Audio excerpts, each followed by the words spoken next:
The asteroid belt of the Kepler 452 system had always been a harsh mistress. Razor-sharp fragments of rock tumbled through the inky blackness, each one a potential death trap for the mining crews that dared to extract its precious resources. The Chimera 7 mining vessel cut through the darkness, its hull scarred by countless micro-impacts and repairs, a testament to humanity's relentless drive to push beyond known limitations. Captain Area Chen stood at the command deck, her augmented neural interface flickering with a constellation of data points. At 38, she bore the weathered look of someone who had seen too much and survived even more.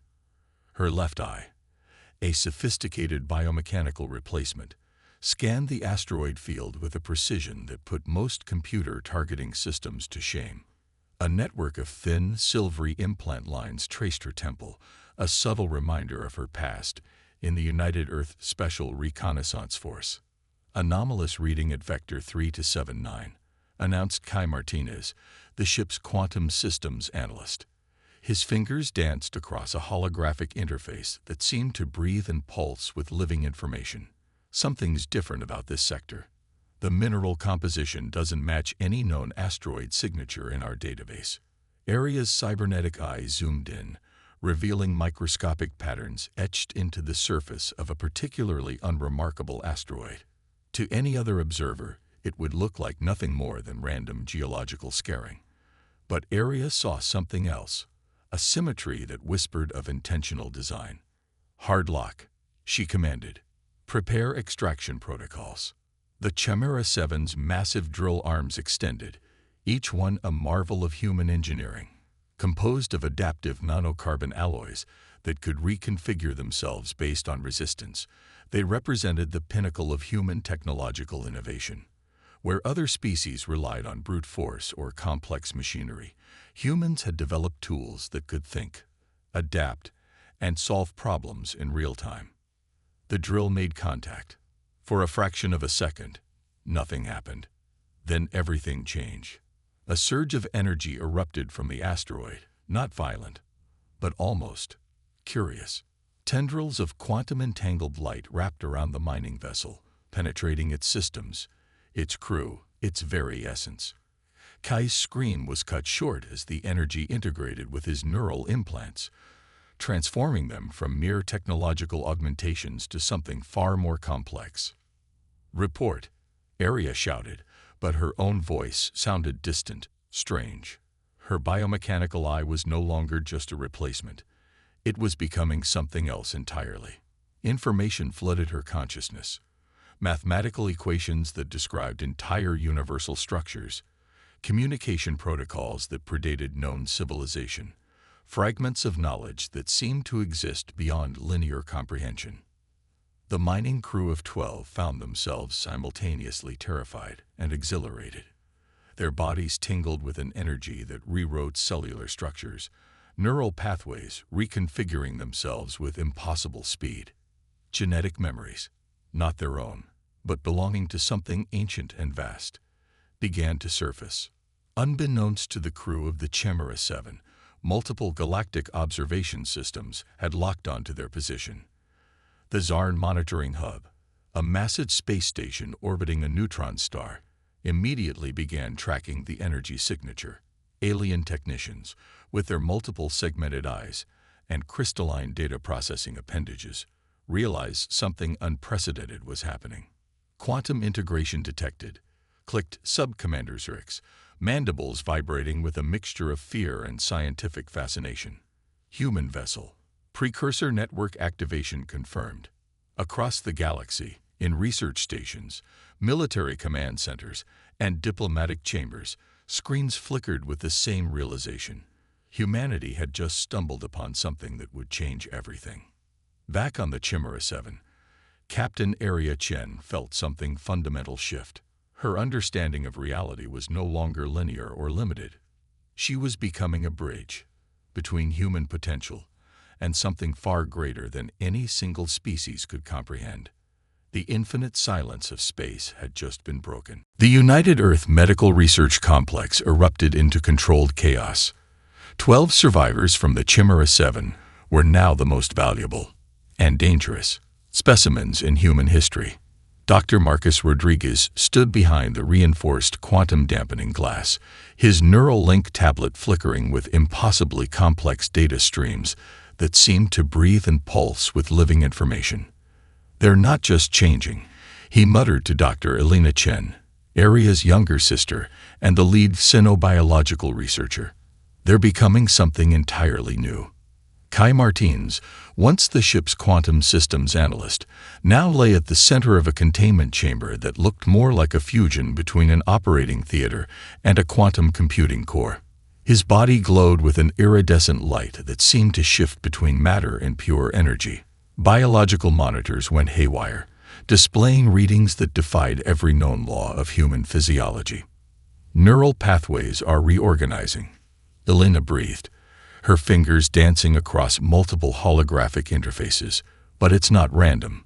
There's a pattern. No, a purpose to the transformation." Outside the research complex, the world was coming apart at the seams. Global communication networks buzzed with encrypted warnings.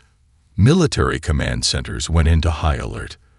The 12 transformed crew members were simultaneously the greatest scientific discovery and the most significant potential threat humanity had ever encountered. In the Galactic Confederation's emergency session, holographic representatives from dozens of alien species watched with a mixture of horror and fascination. The Loraxian diplomat, a being of pure energy contained within a crystalline exoskeleton, spoke first. "Humanity has always been unpredictable," it transmitted, its voice a complex harmonic that translated simultaneously across multiple linguistic protocols.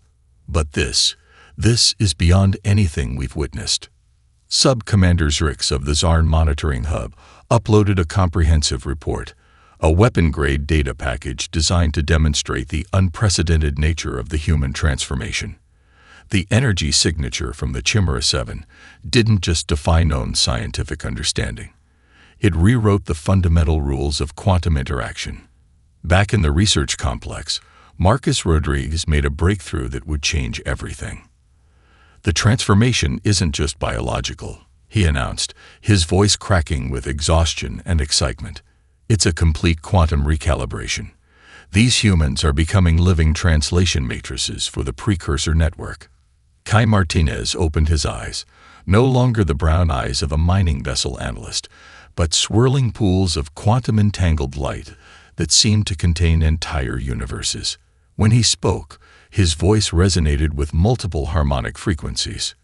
"We are the message," Kai said, each word a complex mathematical equation given sound. "Not the receivers. The message itself." Elena watched in horror and fascination as Kay's body began to interface directly with the research complex's computer systems. Holographic projections erupted around him.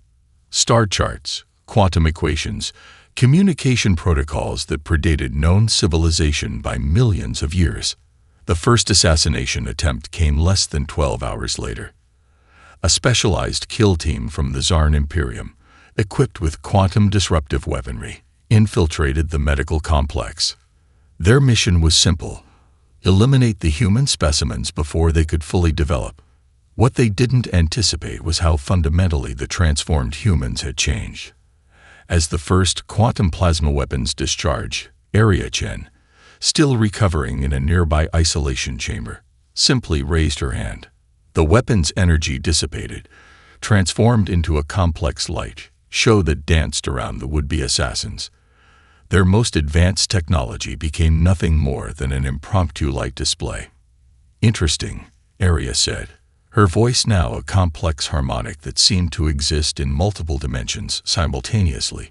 "You thought you could stop evolution." The Zarn operatives found themselves frozen, not by any physical restraint, but by a quantum field that restructured their very perception of reality. They could see multiple potential outcomes of their mission, all simultaneously, rendering them completely paralyzed by possibility. Outside the complex, the first reports began to filter through global networks. Humanity was changing, and nothing would ever be the same again.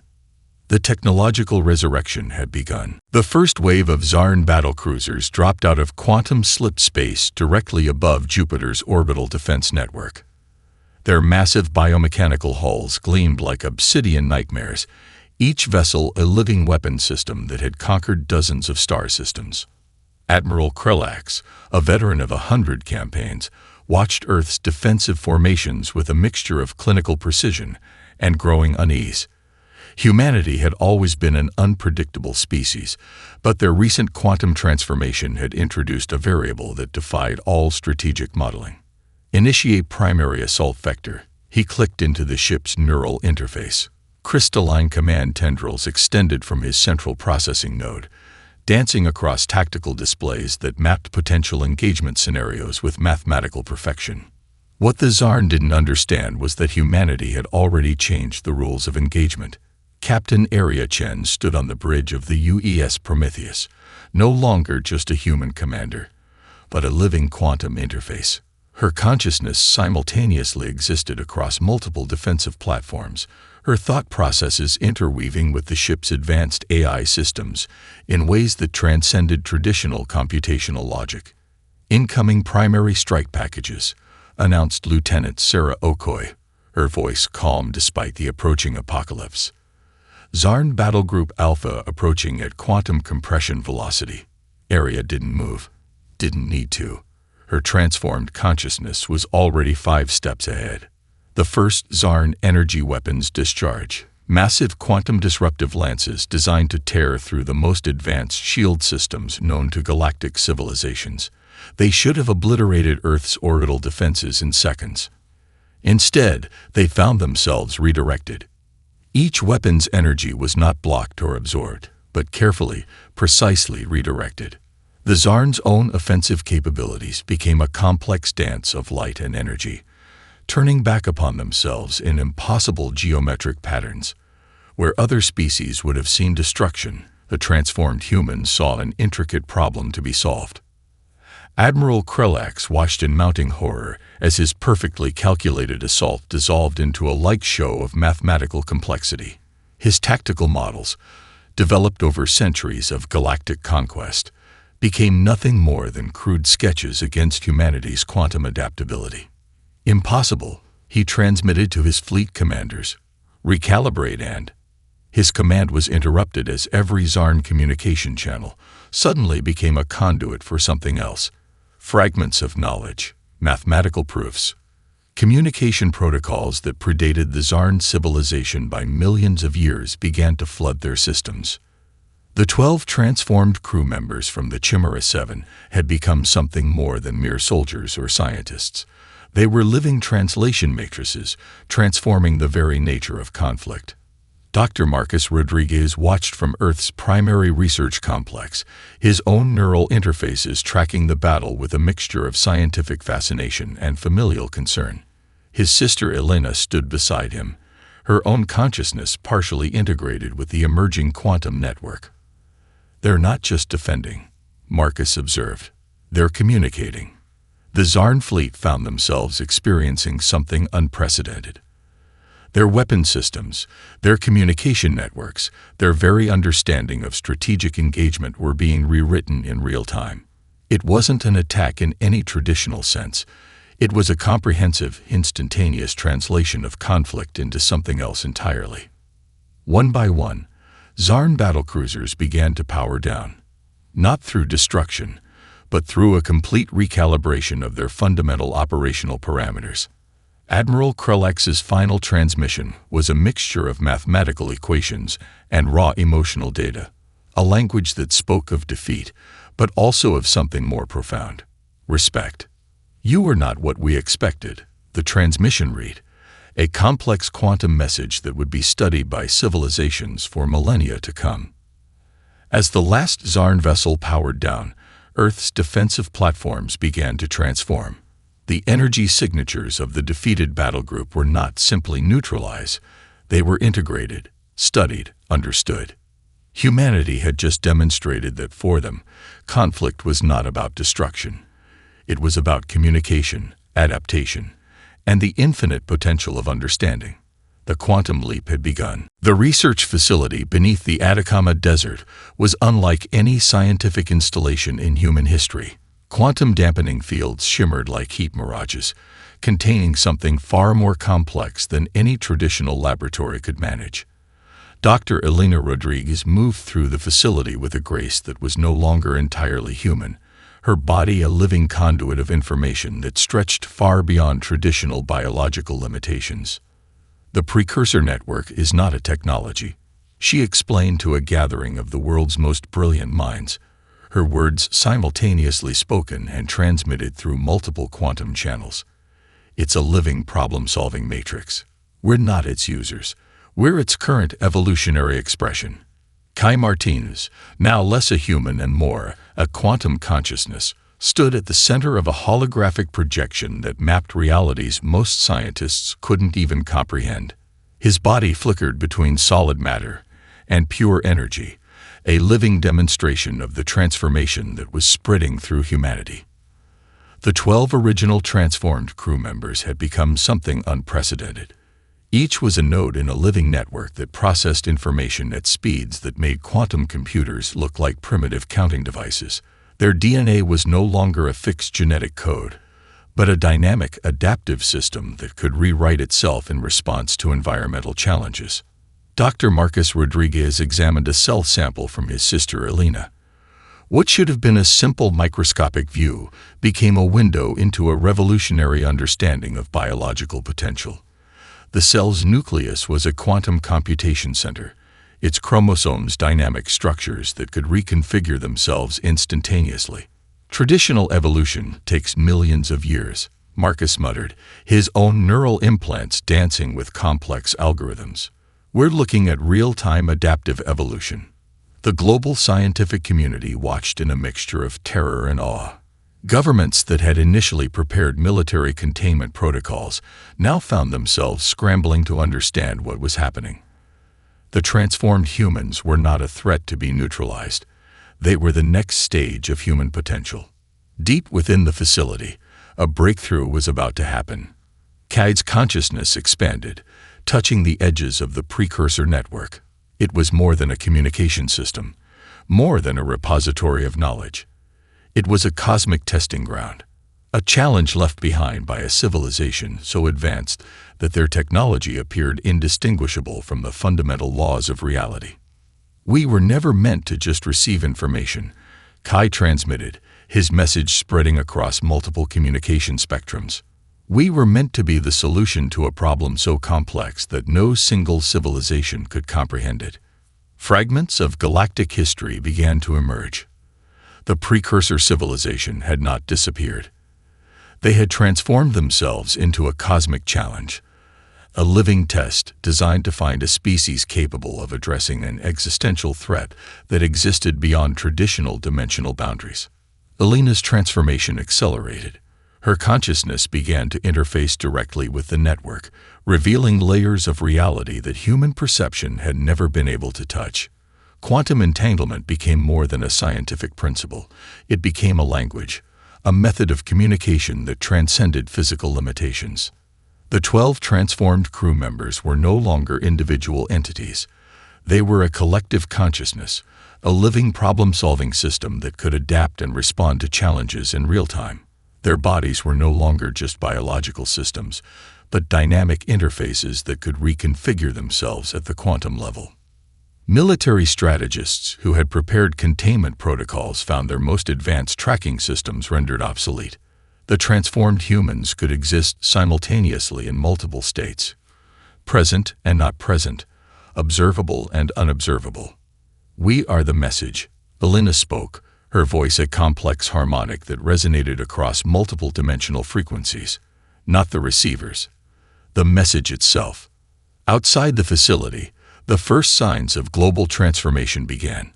Children born to parents who had been near the transformed crew started showing unusual capabilities, adaptive immune systems that could reconfigure themselves, neural pathways that could rewire in seconds, cognitive abilities that defied previous understanding of human potential. The precursor network had found its solution. Humanity was no longer just a species. It was becoming a living, adaptive system capable of addressing challenges that existed beyond traditional comprehension. Adaptive evolution was no longer a theory. It was happening. Now, the Nexus conclave chamber defied traditional understanding of space and architecture. Suspended in a pocket dimension that existed simultaneously across multiple galactic coordinates, it was the ultimate meeting ground for the Galactic Confederation, a coalition of 217 sentient species that had maintained a delicate balance of power for millennia. Today, that balance was about to shatter. Ambassador Dr. Elena Rodriguez materialized at the center of the chamber, her presence both physical and quantum, a living demonstration of humanity's transformation. Where other species saw a diplomatic envoy, the assembled representatives saw something far more complex, a living translation matrix that could communicate on levels beyond traditional language. The Loraxian representative, a being of pure energy contained within a crystalline exoskeleton, was the first to speak. Its communication was a complex harmonic that translated simultaneously across multiple linguistic protocols. Humanity represents an unprecedented quantum anomaly. The Loraxian transmission began, its voice a mathematical equation given sound. Your species has not merely developed new technology. You have become a technology. Seated to the left, the Zarn delegation looked diminished. Their once proud biomechanical forms now seemed primitive compared to the quantum potential humanity was demonstrating. Admiral Krelax, who had led the failed assault on Earth, sat in a position of forced diplomatic humility. "We challenge the legitimacy of humanity's sudden transformation," clicked a Mantodian diplomat, its multiple mandibles trembling with a mixture of fear and aggression. No species can advance so rapidly without posing an existential threat to the galactic ecosystem. Elena's response was not verbal. It was a quantum demonstration.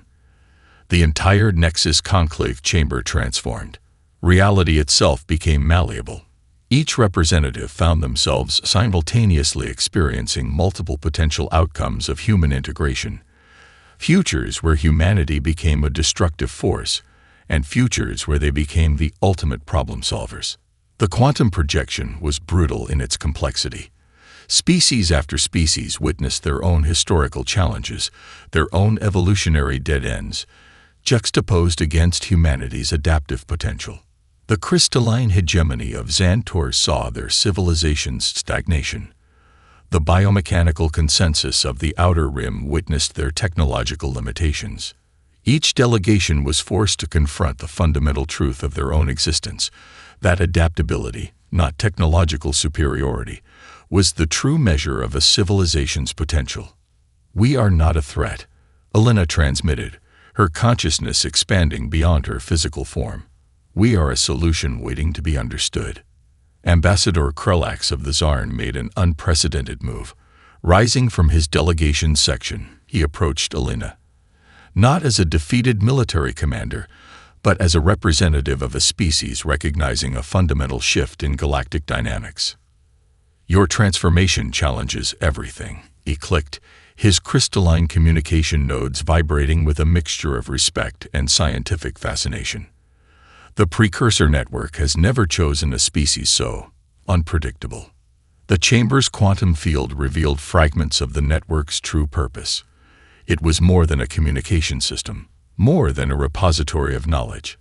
It was a cosmic testing ground, a challenge left behind by a civilization so advanced that their technology appeared indistinguishable from the fundamental laws of reality. Humanity was not just passing the test. They were rewriting its parameters. "We offer integration," Elena transmitted, "not conquest."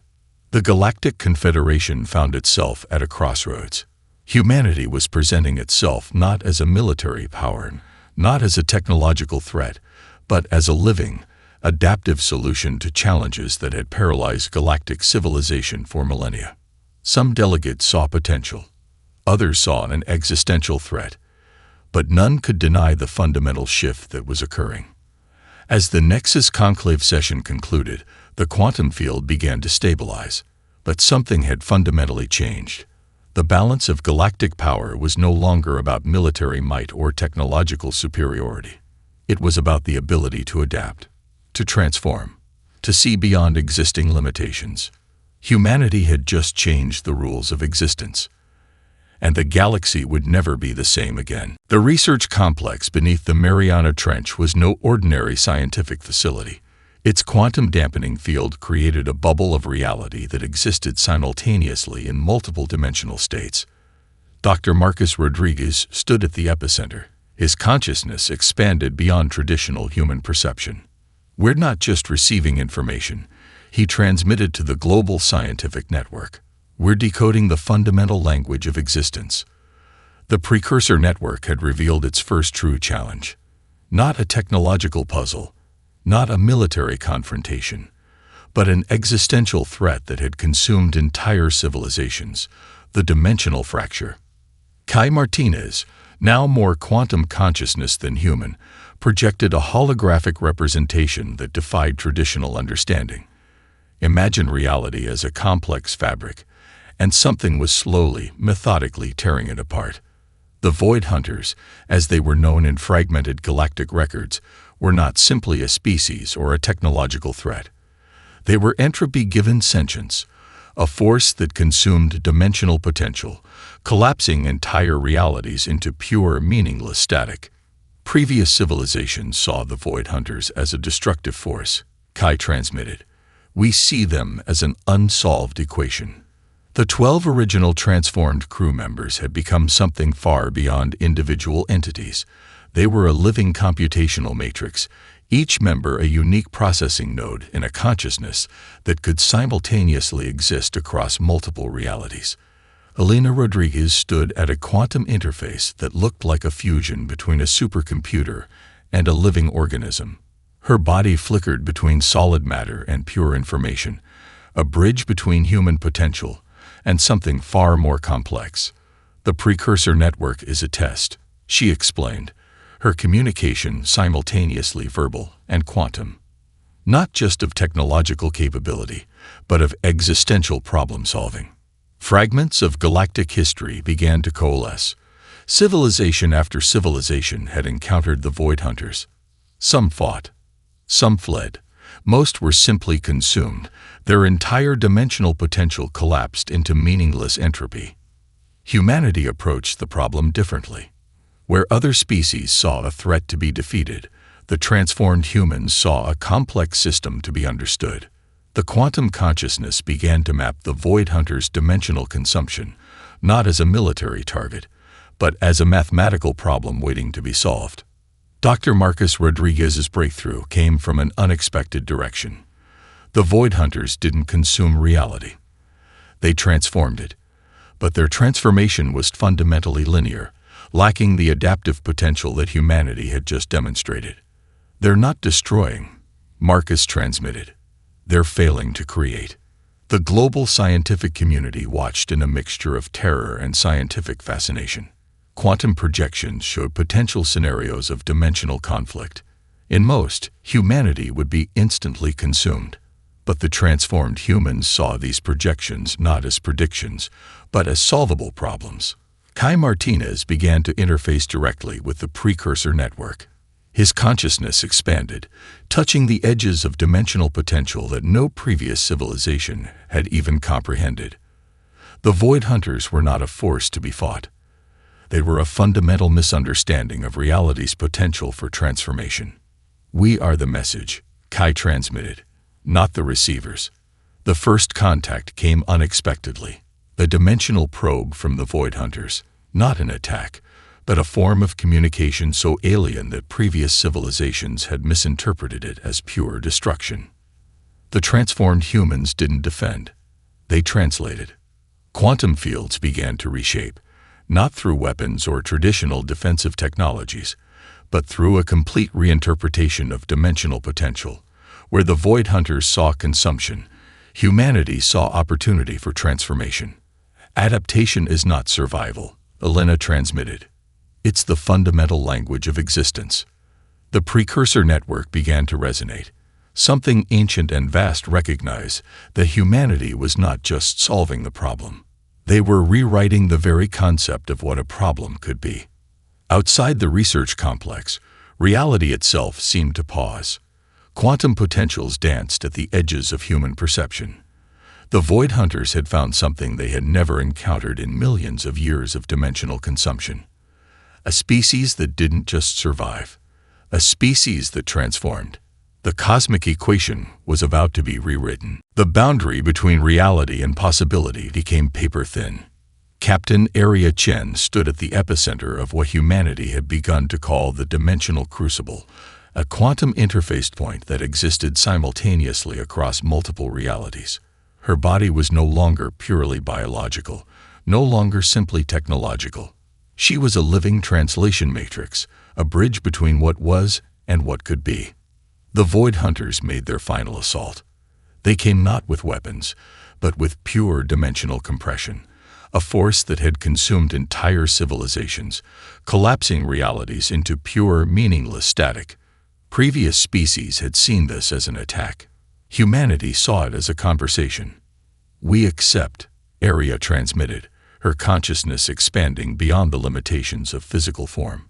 The first wave of dimensional compression hit with the force of 1,000 collapsing universes. Any other species would have been instantly annihilated. The 12 original transformed crew members, now a collective consciousness that defied traditional understanding, began to do something unprecedented. They began to translate the attack. Dr. Marcus Rodriguez watched from the quantum monitoring station, his neural interfaces dancing with impossible calculations. The attack wasn't destruction. It was information. The Void Hunters weren't conquering. They were searching. "They're looking for something," Marcus transmitted to the global network, "and we're going to help them find it." The quantum field around Area Chen began to pulse, not with defensive energy, but with a complex harmonic that spoke a language of potential. Where the Void Hunters saw consumption, humanity saw communication. Where previous civilizations had seen an existential threat, the transformed humans saw an unsolved equation. Kai Martinez, his consciousness now a living computational matrix, began to interface directly with the dimensional compression wave. Each moment of contact was a translation, a rewriting of fundamental physical laws. The Galactic Confederation watched in terror and fascination. Their most advanced monitoring systems could barely comprehend what was happening. Dimensional barriers began to shift. Reality became malleable. "We are not fighting," Elena Rodriguez transmitted, her voice a complex mathematical equation given sound. "We are negotiating." The Void Hunters had consumed countless civilizations. They had collapsed entire dimensional potentials into pure, meaningless entropy. They had never encountered a species that could speak their language of fundamental transformation. Until now. Area Chen's consciousness expanded. She wasn't just resisting the dimensional compression. She was understanding it, translating it, showing the Void Hunters that consumption was a failure of imagination. Quantum projections erupted across multiple realities. The transformed humans weren't just defending. They were demonstrating an entirely new approach to existence. Each moment of contact became a lesson in adaptive potential. The Zarn observation platforms, once humanity's most vociferous opponents, watched in scientific fascination. Their most advanced dimensional monitoring systems could barely track what was happening. Reality itself seemed to become a conversation. "Adaptation is not survival," Kai transmitted. "It's the fundamental language of existence." The first cracks appeared in the Void Hunters' dimensional compression, not through destruction, through understanding. Marcus Rodriguez's breakthrough became clear. The Void Hunters weren't a destructive force. They were a computational system searching for something, a potential, a possibility that had eluded them across millions of years of dimensional consumption. And humanity had just shown them a new way of seeing. The quantum field around Area Chen became a living translation matrix. Entire dimensional potentials began to reshape. The Void Hunters' compression wave started to transform, not collapse, not destroy, but become something else entirely. "We offer an alternative," Area transmitted. For the first time in millions of years, the Void Hunters paused. The 12 transformed crew members weren't just fighting. They were teaching, showing a fundamental way of existing that transcended consumption, that saw potential in every moment of contact. Reality itself seemed to hold its breath. The transformation was happening, not through weapons, not through traditional conflict, but through the most powerful force in existence: understanding. The boundary between reality and possibility dissolved. Elena Rodriguez stood at the culmination of human potential, her consciousness expanding beyond the limitations of individual perception. The 12 original transformed crew members had become something more than a collective. They were a living bridge between what humanity had been and what it could become. The precursor network revealed its final truth. This was never about conquest, never about survival. It was about potential. Fragments of galactic history crystallized. Civilization after civilization had approached the cosmic challenges as problems to be solved, as threats to be defeated. Humanity saw something different, an opportunity to understand, to transform. The Void Hunters, once viewed as a destructive force, now hung suspended in a quantum state of revelation. Their dimensional compression was not an attack. It was a search, a desperate attempt to find a form of intelligence capable of breaking the cycle of entropic consumption. "We offer an alternative," Area Chen transmitted, her consciousness a living translation matrix that spoke across dimensional boundaries. Dr. Marcus Rodriguez watched from the quantum monitoring station, his neural interfaces dancing with calculations that defied traditional understanding.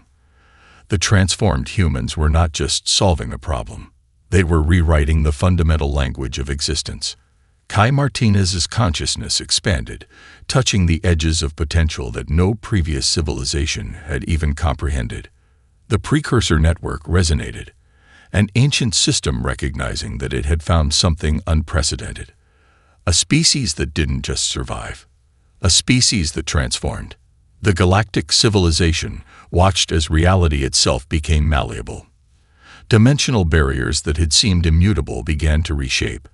The Void Hunters, millions of years of dimensional consumption, found themselves facing something they had never encountered: a fundamental reimagining of existence.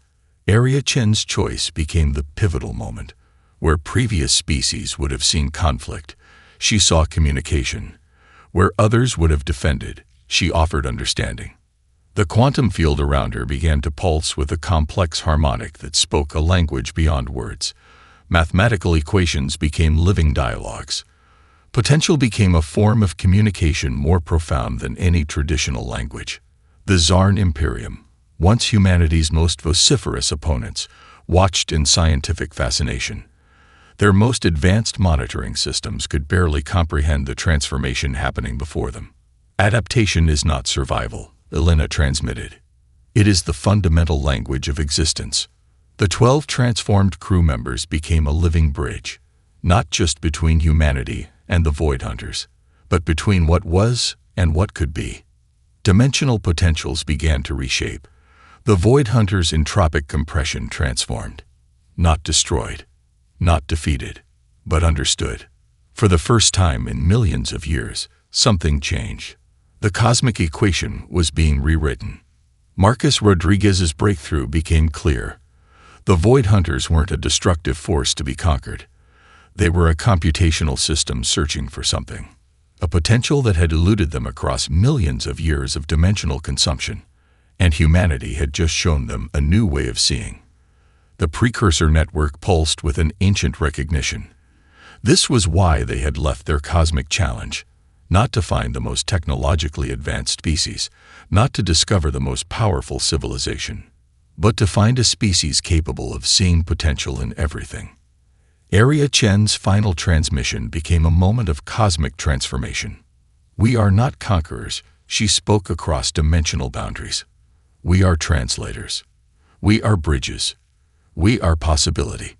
The boundary between the Void Hunters and humanity dissolved, not through conflict, not through destruction, but through understanding.